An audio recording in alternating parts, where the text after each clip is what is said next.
For anyone listening, it feels like they're behind. I would say you are behind, but not too far behind that you can't catch up. But that's going to change really fast. I see this massive swing going back to in-person events just because of the whole trust factor. Not that AI is bad or not trustworthy, but it's more like as long as a human holds the budget, it's going to require a human to unlock it. Top 3 AI tools that you've seen that can really and genuinely help sales teams? Well,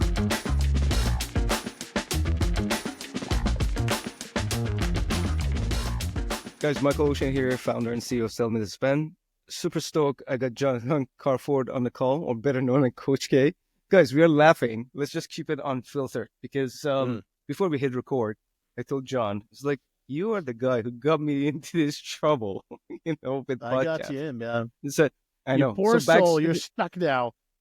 Yes, sir. So backstory, what was it? About a year ago, he got me on a podcast to talk about AI, and I was freaking out. That was my literally first podcast. It was so weird.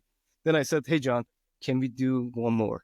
And he was like, all right, let's do one more. And hopefully it wasn't as bad as the first one. But anyways. No, it was great. Like you warmed up. Like the first one, I was like, who is this guy? Because we talked before that interview. And then I was like, where'd Mike go? Who's this guy? And then the second time was awesome. It was great. I appreciate it. Everybody knows Coach K. I don't know how many startups you're consulting. You've worked with all these great companies and been around for over 15 years. Did everything from sales to enablement. But I just, keep it for him. So you tell me, John, what's the backstory? I like it. I'll do the short version. I was in sales for 15 years. Since I was 15 till 30, I sold retail. I sold Yellow Pages. I sold SaaS products. I went from small startups to Fortune 500 companies. And then I switched over to enablement about 10, 12 years ago. And I've worked in, again, both large companies and then small startups for the last 5 years. And then I've been in AI for the last 4 years, and I'm advising or consulting actually 7-ish companies. Then I have the academy where I teach individuals. I help with board level strategy all the way down to individual use cases with AI. So it's a lot of fun. So this is what I talk about all day long, which I love. I have AI, to me, it's playtime. I just get to play with AI and figure out cool ways to help people succeed. So I guess the topic is clear. We're going to chat about AI and revenue teams. Look, dude, you should share that post on LinkedIn. 85% of all these AI projects won't deliver anything really effective. And if you will, they're not just useful. So tell me about it. What was that post about? Oh, gosh, I have posts every day. I'm going to remember which one it was. So if I remember correctly, I mean this because I'm posting all the time. There's a lot of, I think there's 2 parts of it. And this as a tech founder developing stuff, is that AI is moving so fast that a lot of people make point solutions, and by the time they get it done, then OpenAI or somebody offers that as part of their suite, and then it's eradicated. A good example is a year ago or 2 years ago when ChatGPT couldn't read PDFs, and so they made tech that could read PDFs, and then they added PDF reading to ChatGPT, so that company was just gone. It was the whole thing was eradicated. So I think that's one, is that the technology is moving so fast. Secondly, a lot of point solutions are out there, which sometimes is a strength, but also a weakness. And one reason why I freaking love your tech is because you're not just leveraging one part or one solution. It's like a multi-pronged piece to make it a little bit more holistic, because that's the direction we're going to go. One point solutions, unless they're really, really good, is not going to be there. And then lastly is because of the ease, and I say ease lightly because I couldn't do it. I mean, maybe I could push myself, but building tech now is relatively easy, and there's people who are building a lot of tech but don't quite understand the business use case or sales side. They're product people, not salespeople. And you need both in a good org. You need a tech person, you need a good go-to-market person. And sometimes you don't have that. They're making solutions that they think in theory is going to help, but actually don't actually help because they've never walked the shoes of a salesperson, a customer success, a leader, or that kind of stuff. So it's because of those 3 things, it's going to make it pretty difficult to make sure you're in the right spot unless you're willing to shift and adapt as fast as you can. Which again, I know I'm talking to the choir here because you know exactly what that's like. So, absolutely. When you were at Symmetric, I believe you built a prompt on GPT. And correct me if I'm wrong. This is what I remember from many prompts. Yes. Yeah. Yes. I wanted to actually talk about the one you built for automating this AI feedback on sales calls. Yeah. For those who don't want to jump right in and test out some tools, how can they actually do this? Let's say by using some tools that are widely available, ChatGPT. Yeah, so there's actually a two-part of it, and one might have to bring up a different company because I didn't have you at the time, because I had met you after I bought this other company. So just to be clear, um, so originally I was brought on to support a team that spoke a little bit of Hindi, but a lot of Portuguese and a lot of Spanish, Yep. and no English to customers, and I don't speak any of those languages. So I was there to kind of build out the structure. The challenge is that we implemented a new methodology with MEDPIC and command the message, and then they're wanting to have better CRM data entry and all this other stuff, but yet the people talking to customers were not native English speakers, so they had to both talk and then translate in their brains and then enter into Salesforce manually in English that's not their native language, you know. Mm. So it was a tough one, to say the least, with just that, not even the coaching stuff. So I was trying to figure out, like, how do I help this team? So I would go through, and I had one, I think it's called DeepL translation. It's one of the more accurate translation pieces out there. And I know that because I had translators who would tell me it was really, really accurate. So I take the transcript, I get it translated, and then I would read through it and make sure I understand it. It's not the same as watching a call or seeing the interaction, but I'd look through it and see what I thought, get my own synopsis of what I was thinking I wanted to get out of the call. And then because I did the SEC sales coaching course, I took all of my stuff that I had from that course and made a prompt out of it and said, okay, here's my monster coaching prompt on MedPick. And then I analyzed the call and had a feedback. I was like, this is awesome. And so it was pretty close to what I was thinking. I had to do some tweaks. And after prompt engineering it, I figured out how to get this really kick-A result that was concise, short, really helpful. And then I did it so I trusted the prompt enough to where I didn't have to translate it back and forth from English to Spanish or Portuguese. I just did it inside the ChatGPT, had it give it to me in Portuguese. I had no idea what it said.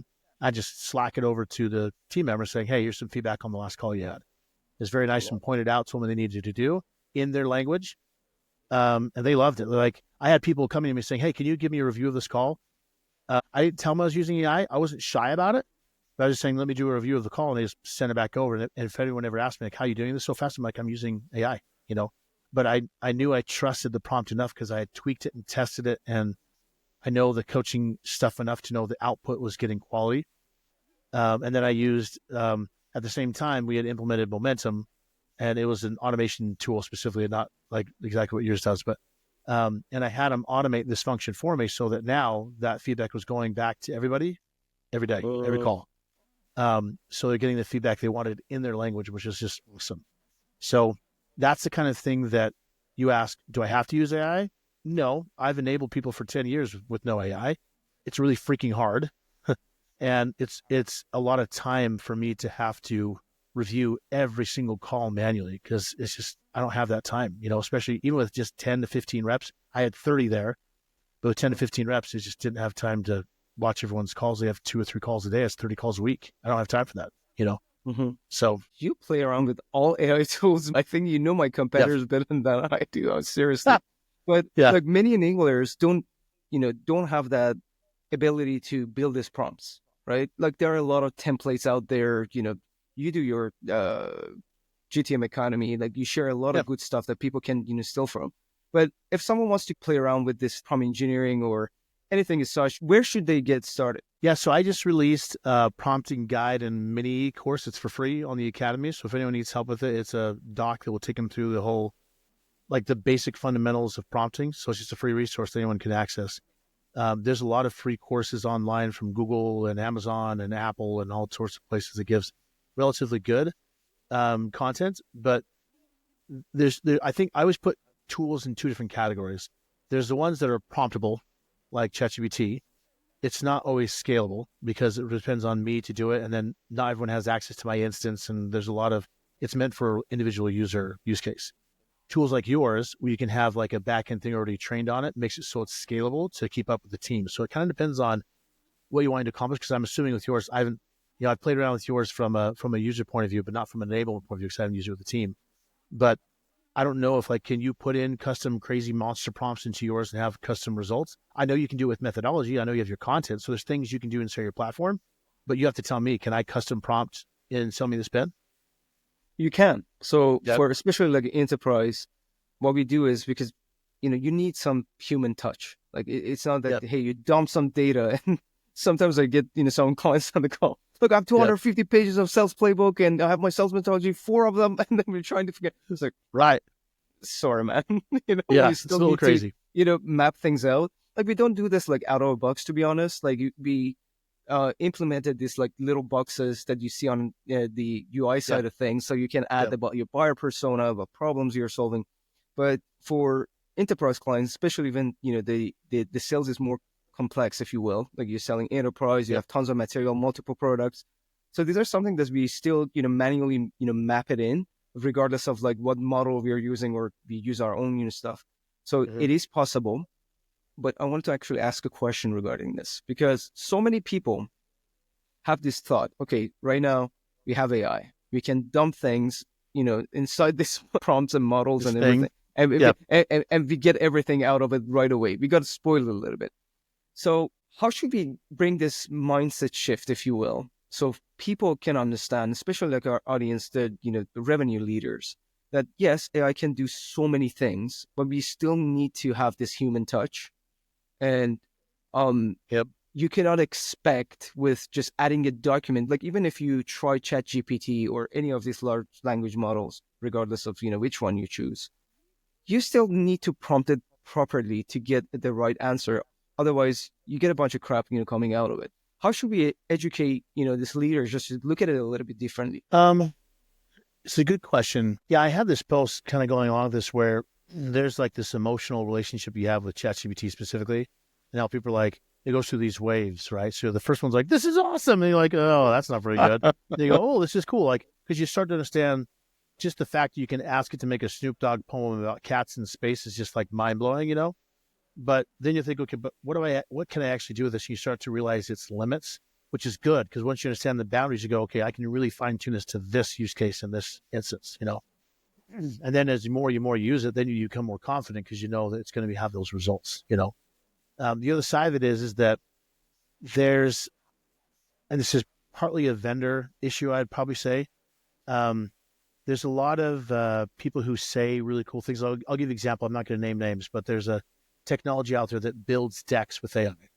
In concept, really cool. And even for like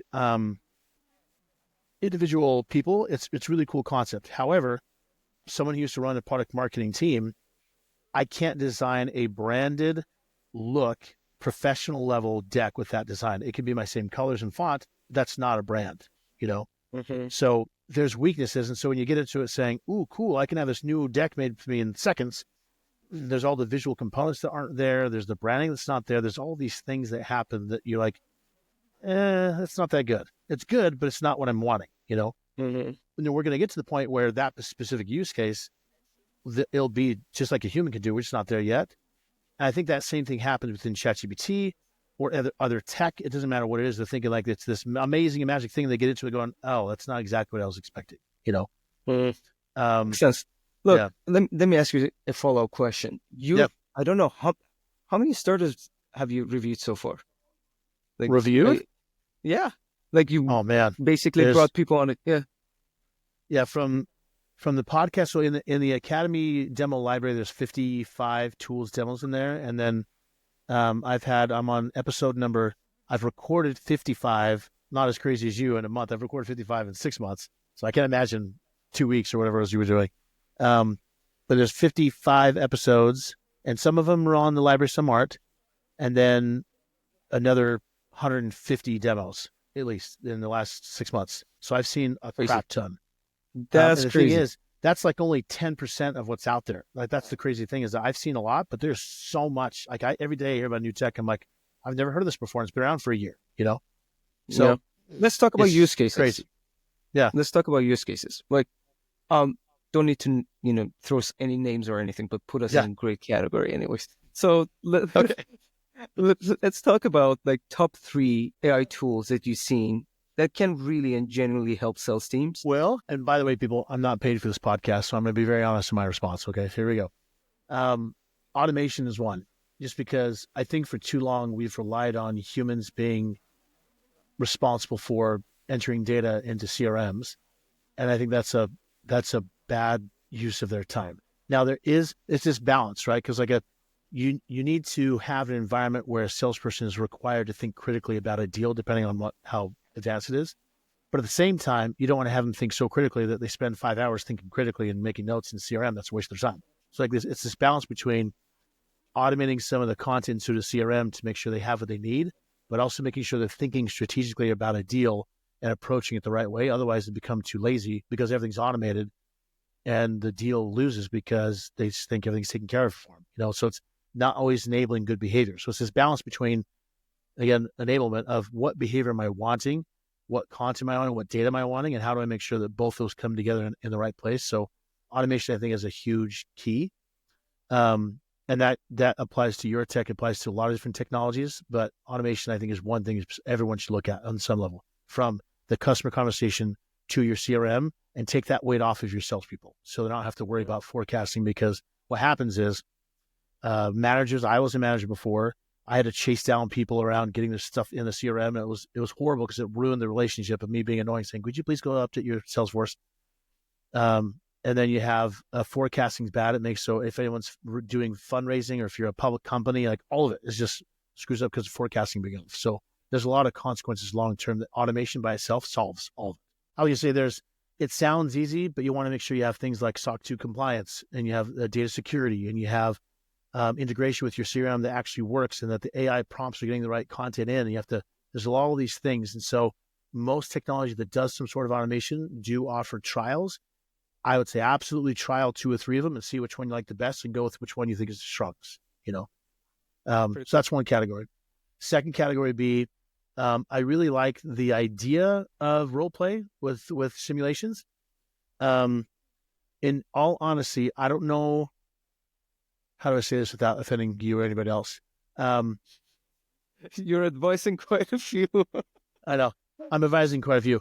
Like, it's getting close. Like I see the world where when AI is more like a Jarvis level Iron Man experience, it's actually human responses, it's dynamic, all that stuff. That AI roleplay is going to be really, really killer, because you can actually have really, really good context. A lot of AI roleplays is kind of manual, so you have to do big long prompts or kind of research. But in the future, you'll have an agent that will go out and research the company, the person, their voice, their podcast, their stuff, and then create this virtual avatar. You can either do it via Zoom or in person, and go through a hard negotiation conversation based on an analysis from a lot of different data points, and then have it make sure you go through your methodology or your own weaknesses as a person. Like, that's the world we're going to, where it's not there yet. So as far as AI role plays, I have heard some people in general say, like, if a salesperson says, I like it for practice, but it doesn't feel real, so it doesn't apply to my situation, which makes it hard for me to really invest myself into the situation, So, like, and I'm not saying with yours specifically, I'm saying in general, I've seen I have like 8 role play techs in my demo library. Some are awesome, and some are lacking. And I did that on purpose, because I want people to see, here's the difference in just one category of AI role play, Yeah. So again, the same thing applies. Do a test run, see what your team likes, get honest feedback from your sales team. There is definitely use cases for it, but just be aware and let them have a chance to get that feedback. And then lastly is any type of data enrichment or account research. Right now, the biggest name in the game is pipeline building. And part of that is understanding who you're going after. So any type of automation of research, but then also taking the next step and helping the salesperson know, here's the research we found, here's your product, here's the problems, and like creating this one-stop review of how do I pitch this person that's based on personality and problems and pains and industry and all this other stuff, and helping guide the salesperson through that process, which is kind of like a AI roleplay / feedback mechanism. But there's tech out there that doesn't. I think it's really, really helpful, because people spend so much time just doing research, and AI can do all of it for you automatically, which is awesome. That's amazing, man. Look, some of the conversation, you still, lack that human touch. And regardless of what you do, you can give it personality and all that stuff. But I'm super excited to see if, not only us, like other people even in the market, can find a way to really make it more human-like, if you will. And you said something interesting, like we are doing this podcast right now. And, if someone, a human being, listens to this, they can say, hey, this guy is crazy for sure. Coach K is a cool guy. No, listen to us laugh. It'll change your mind. And then you can mimic that personality. That would be pretty rad. Like Yeah. I would be really, really, really excited to see that, because you still have, yes, Yeah. 11 labs and, other Yeah. providers that you can use, but it's still, it lacks that, human touch to it. But again, if you want to do this practices, especially for onboarding, purposes, or upskilling for certain, products or pitch or whatever, Yeah. still, helps. You save a lot of time, and it helps with that, muscle memory.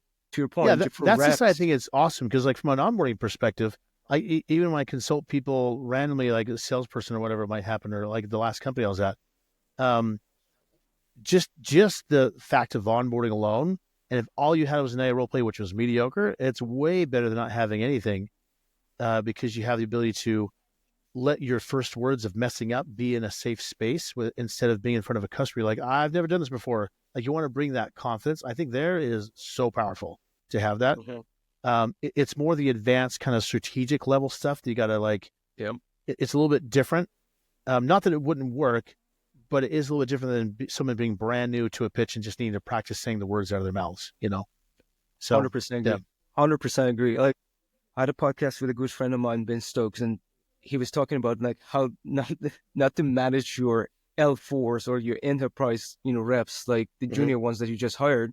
And that's pretty much the same thing. Like, hey, I have a massive team, 300 people. I have SDRs. I have some, junior commercial A's. I have like enterprise A's. Can we just roll out company wide? No, yeah, you're gonna really, offend them. Like, they've been selling for 15, yeah, 20 years. Yeah, it should be yeah, relevant.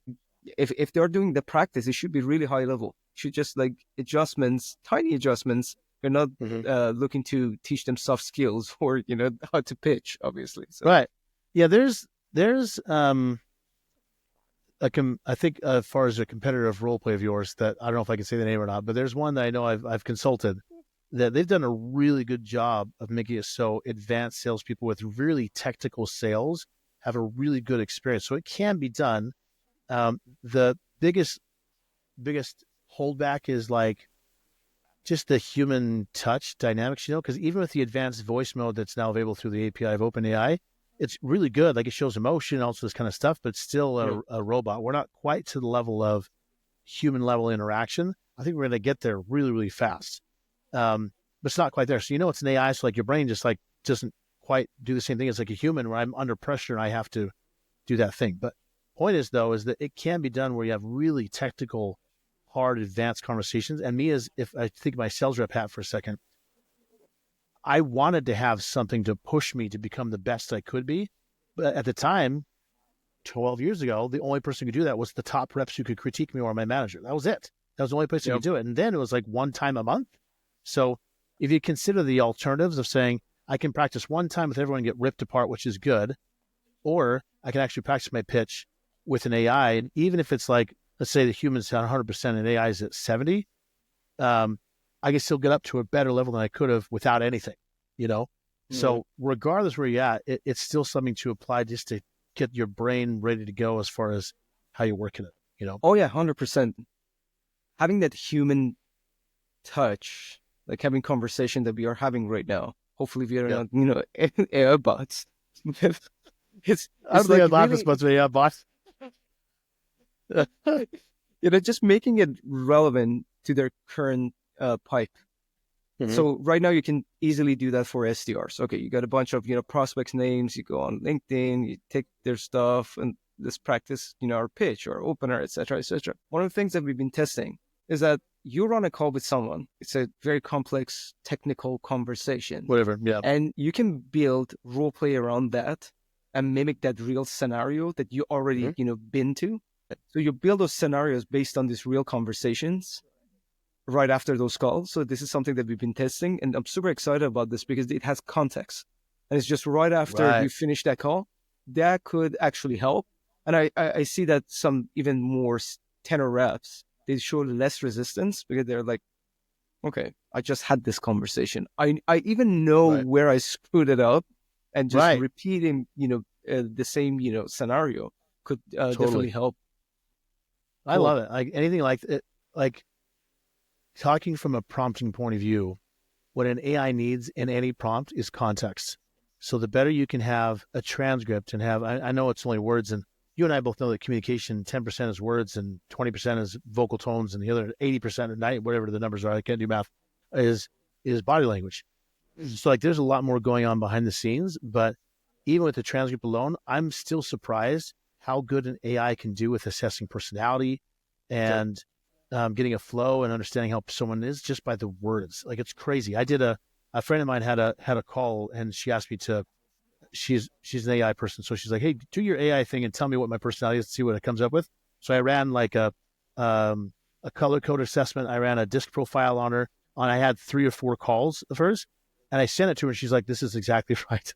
And I was like, this is crazy, because all I had was the words, But I think people underestimate how powerful it can be when you have a good AI and a good prompt behind it, because you can get some really good insights behind just transcripts alone. And to your point, being able to refeed that whole thing in so the AI knows, here's the customer, here's his tone of voice, his personality, here's whatever. Here's a salesperson, this is what they went wrong based on methodology or based on just general coaching practices. Now do it again and make sure you hit this point really hard. Like that is super powerful, because then as experienced rep, you're like, I got to do that again. I got to get my reps in to make sure my muscle's ready for the next time this might happen. Do you believe your reps burn leads practicing on client calls? When it comes to giving them one-on-one coaching sessions, you just don't have the bandwidth, so you get rid of them altogether? Or maybe you notice that your team spends a lot of time on non-revenue tasks like taking notes, updating CRM, or drafting emails? These are the exact challenges we solve for other revenue leaders like yourself. With SellMeThisPen AI Coach, you can offer your reps role-play sessions at scale while automating one-on-one coaching sessions based on your best practices and methodology. Also, AI will take care of all their non-revenue tasks, like note-taking, CRM updates, draft the email for them, so they can focus on constant improvement while you're focusing on one thing and one thing only: revenue growth. If you're interested in learning more about the clients we are working with or use cases that might be beneficial to you, check us out at SellMeThisPen.ai.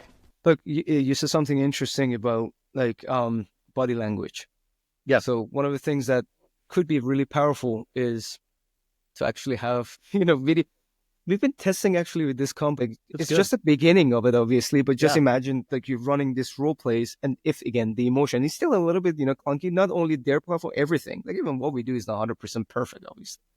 You still see some of those like weird, smiles, like, but it's just the beginning. I think we will get there at some point very soon, because it's like, hey, Jen just came out with your Zoom clone. Like I can clone myself on Zoom. Like we're going to get to the point, this is just my opinion, I'm going to prophesy for a second. We're going to get to a point that the digital experience, whether it's Zoom, emails, voice, anything digital, if you're not in person, everyone's going to assume it's AI, or at least has some AI involved with it. And the only way you can trust you're in person is in person, because otherwise you can duplicate everything. So to me, I see this massive swing going back to in-person events just because of the whole trust factor. Not that AI is bad or not trustworthy, but it's more like, as long as a human holds the budget dollars, it's going to require a human to unlock it. And AI is not going to do it by itself, And if an AI has the budget dollars, then an AI can unlock it, or a human. But for now, I don't see I see like lower tier stuff being managed by AI, but I don't know of any CFO of any company, whether it's a startup or Fortune 500, it's like, yeah, I'll have my agent CFO do that for me. No one's going to do that, at least right now. So it's like this balance of like, how much do I trust the AI to handle whatever numbers I have? That's the real question of how much trust you have, is like, can you spend money for me? That's the question. That's true. Look, someone was saying, hey, especially like in enterprise sales, just imagine if you have your AI buyers basically doing all the assessments to see if it's compelling enough to get rid of this like chain of commands to get to the executive level, and the ones that are relevant basically get a chance to really have a conversation with executives. So, we'll see what happens in the future. I guess I don't know, you all got to turn to engineers, I guess. It's crazy. Like when you think about, I'd love to get your thoughts on this because of the whole agent thing. I'm really curious to pick your brain on this. But like OpenAI just released Swarm as a beta test last 2 weeks ago, something like that, which is, if anyone listening, it's a multi-agent infrastructure. So you can make multi-agent workflows, which is fascinating. And people right now, like I did this comparison. We did this during the GTM AI weekly pulse meeting. But I was just showing people like we have the old workflow with like going through a sales qualification. It's all human led, right? Then you have AI involved with like a ChatGPT or Claude. And so someone asks what questions I should ask and then do a review of my call manually. And then all this stuff. Then you have the next level, which is like an agent level, automating some of the things and feeding the human. And then you have the level where the agent's handling everything and the human's checking in. Like it totally takes a swing on the spectrum. Then you take that times by all the things you might do. That's just for discovery. Think about all the things that a salesperson does, from research to qualification to negotiation to documentation to all this different stuff they have to do. And if you have an agent for each one of those and all those agents talk to each other about a deal, and then you think about that and say, okay, this is just sales, times that by CS, times by finance, times by accounting, times by RevOps, by enablement, all these agents are talking to each other. You have an organizational agent that talks to all of them and then goes out and says, hey, I need to go get this tech. Like all this stuff happening is mind-blowing of like what's possible. So Michael, I know it's not my interview, but I'm going to ask you anyways, because I'm going to do this. Go for it. What do you see with agents? Like, do you see you're implementing some sort of agentic type work style inside of SellMeThisPen? Like, what do you see coming? I wish I could give you an answer. Like that's my own. That's divulge secrets. That's the most unfiltered. What do you think, though? I mean, what do you think about it? I mean, you may need to have a product. I mean, you probably don't want to share because it's, obviously your secret sauce. But what do you think? Look, I think it's happening right now, even because the goal was always, you talk about like Jarvis for sellers, right? Yeah. And like from day one when we started this, I was like, I don't want to have this coaching, if it's a coaching platform, just to be event based. Do the practice. Okay, what should I do next? When it comes to execution, I cannot practice for forever. I have to go out there and sell it. To go and do something. That's what, you got your real time that, coach that helps you ask the right questions, handle objections easier, do some productivity stuff for you.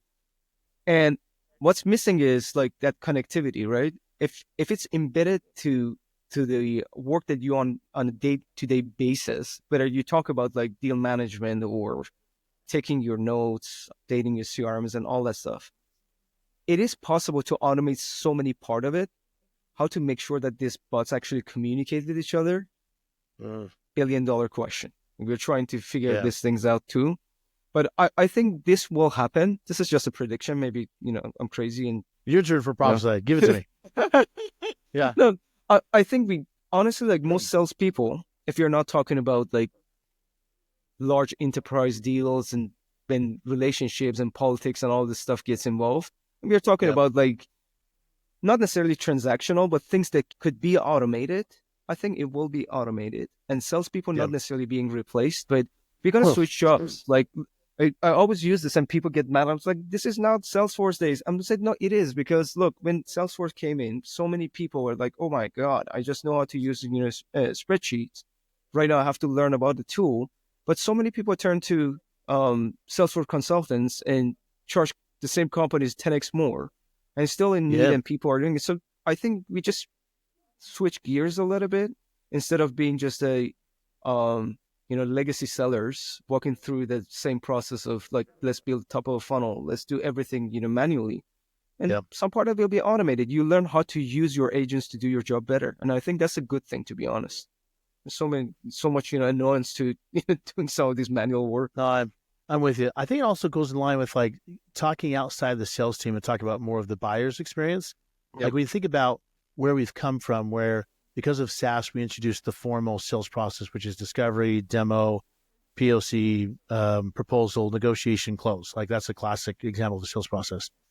Now I think that because people are so tired of this, like people look to demo libraries like mine or demo days from Rev Genius or from Pavilion or whatever place it might be to see new tech, because they don't want to go through the standard sales process. So the buyer's journey is drastically changing. And because there's so much noise, because there's so much AI crap sending people things away, I see it swinging another way where whether it's an agent doing it or something, that a lot of the things will be, what's the right word? That will be customized, personalized, eliminated or hand delivered, because a lot of the noise will start to be filtered, because there will be AI tech that will know kind of the problems, challenges, kind of we talked about at the very beginning of like, what's my challenge? Now the AI is going to go out and look for it and filter through all the noise and bring back two solutions that fit whatever criteria you're looking for, So It changes SEO. It changes how you function as a business as far as marketing.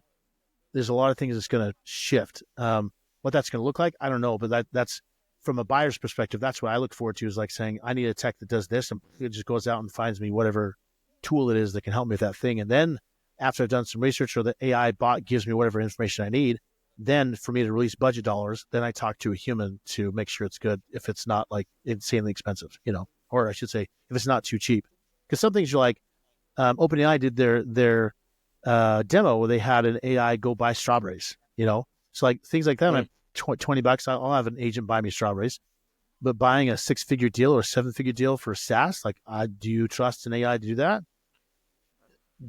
Iron Man trusted Jarvis to do that. So, I mean, maybe we'll get to a point where we get that, but we're not there yet, So I agree 100%. Look, right now we're trying to help the reps just do what they know. Like most sales organizations, especially in B2B SaaS, we follow the same frameworks and methodologies, good or bad. Stuff. Like we're doing it, we are used to it, and change is hard. But honestly, like if teams need to switch gears, and you said something really interesting about physical events, right? Really going and see people and shake their hands. And if they need to improve that skill sets, let's add it to what we do. Who cares? I think your point is all about like the buyer experience, and not to just talk about, butterflies and rainbows and bar enablement. Yeah, it's great for sure, but you're sales organization, you got to sell. That's it. This is your job. That's how you take money home and feed your family.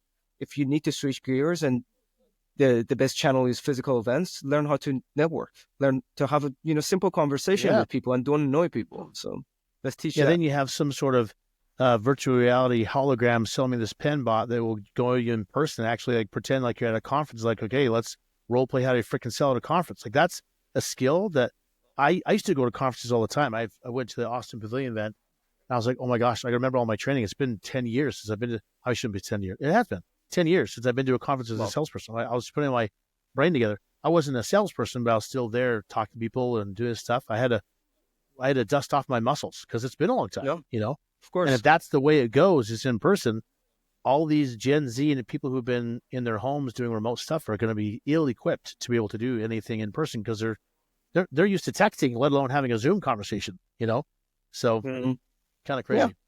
Dude, we'll see what happens. So work next. on your hologram. I now patent it. I take 10% of the profits now. Oh man, different. Look, John, I love it. I mean, you got me into this trouble, so you're on the show right now. It's your fault. I know. It's my fault. It's my fault. Yeah. No, I take all the all the blame. Anyways, look, great chatting with you. Any last words? Let's put it out there. Anything? You're gonna go to the laughing, the good grief. Last words. I would say for anyone listening, it feels like they're behind. I would say you are behind, but not too far behind that you can't catch up. But that's going to change really fast. So like, I feel like we're in this window of time, maybe 6 months to a year max, and things are going to expedite very quickly to where agents going to be doing all sorts of stuff. And if you're not getting on the train now, you're going to be so far behind. And that's sales, enablement, RevOps, marketing, everybody. So it's really crucial now more than ever to learn. And I don't care if you go to the academy or go to Google. I don't care. I'm just saying, go get your education. And with that being said, I'm not trying to scare anybody. I'm just saying it's just time to start. So make the time. I always compare AI education to pulling back a rubber band. Like it feels like you're going backwards and going slower, but as soon as you let go, you just fire off and get so much more stuff done. It's well worth the time to do whatever you need to.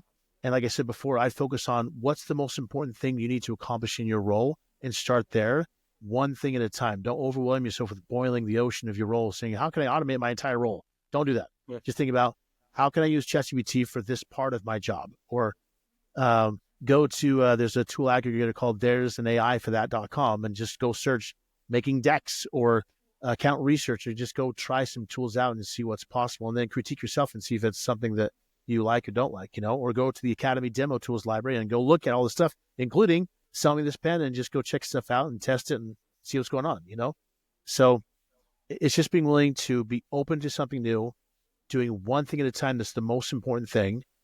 And don't feel like you're so far behind that you're never going to catch up, because right now you're okay, but you need to get on it like now. So you're ready for the next transition. I love it. Don't scare people. Don't scare people. Like, really. No, I love how you said it, actually, because sometimes even I'm too punchy. Like, people, when I'm going to get on the train, you have to do it right now. But look, you're not behind, to your point. Like, if many people that you see even talk about AI, most probably just some prompting on ChatGPT. So it's not too late. You can always, educate yourself. And last question. If they want to reach out, I mean, most of our audience are mutual friends. I have a few. I suppose you're gonna like my stuff. Hopefully, in 2 years when we look at this, we laugh at it and say, "Oh, Michael, you have millions of viewers." But jokes aside, if someone who doesn't know you and wants to, reach out and have a conversation, can they, and how? No, they cannot. I do not talk to weird people. There we go. Randomly. I don't do that. That's what I wanted to hear. Don't spam him. Then he's gonna break up with me. We're not gonna be friends. I know. No, it's fine. I'm you know this. I'm very open. So if you go to LinkedIn, I'm on LinkedIn. Happy to chat with somebody. Just reach out to me, or go to the gtmaiacademy.com. And there's a contact there. Reach out to me there via email.